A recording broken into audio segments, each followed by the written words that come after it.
मध्य प्रदेश में इस साल नवंबर में विधानसभा चुनाव होने हैं, जिसे लेकर सभी पार्टियों ने तैयारियां पूरी कर ली हैं। जो सत्ता में हैं वे अपने गुण धर्म बताकर वापस से वोटर्स का ध्यान आकर्षित कर रहे हैं। जो विपक्ष में हैं वे कहीं ना कहीं अपने फ्यूचर प्लान दिखा रहे हैं। वहीं पूर्व डिप्टी कलेक्टर निशा बांगरे ने अपने एसडीएम पद से इस्तीफा दे दिया था, जिसकी इस चुनाव की खबरों के बीच में काफी चर्चा हुई और अब उनका इस्तीफा मंजूर किए जाने के बाद मंगलवार देर रात उन्होंने भी चुनाव लड़ने का ऐलान कर दिया है।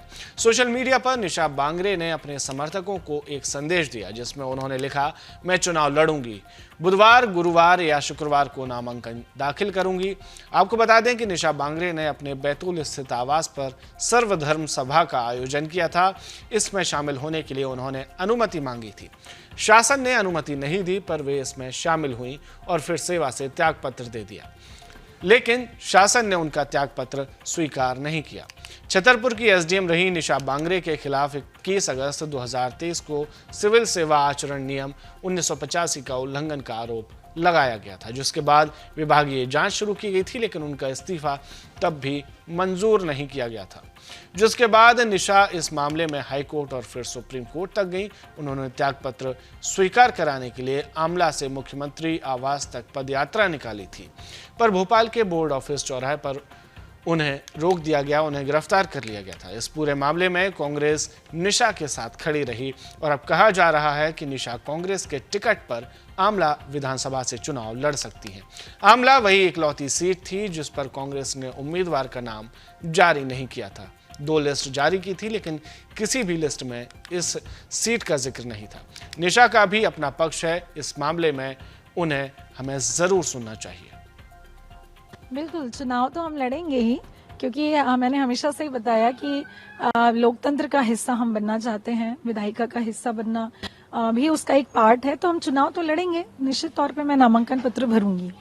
मैंने पहले ही बहुत विस्तार से बताया कि मैंने जिस समय इस्तीफा दिया था उस समय मैंने कारण लिख के दिए थे कि मुझे मेरे मकान के उद्घाटन में जाने की अनुमति नहीं दी जा रही थी। और जब मैंने पता किया इन 2-3 महीनों में, तो मुझे मालूम चला कि ये सब राजनीतिक कारणों से हो रहा है। मैं हमेशा से चाहती हूँ कि इस देश में अच्छी व्यवस्था बनी रहे, और व्यवस्थाएं बनती है अधिकारियों से और हमारे जनप्रतिनिधियों से। अधिकारी रह के मैंने देख लिया, राजनीतिक मंशा अगर अच्छी हो तो अधिकारी भी अच्छा कार्य कर सकते हैं। इसीलिए मैंने ये फैसला लिया कि अब मैं विधायिका में जाऊंगी और जो अन्याय मेरे साथ हुआ है उस अन्याय के खिलाफ हम लड़ाई लड़ेंगे, ताकि किसी और के साथ इस तरह का अन्याय ना हो।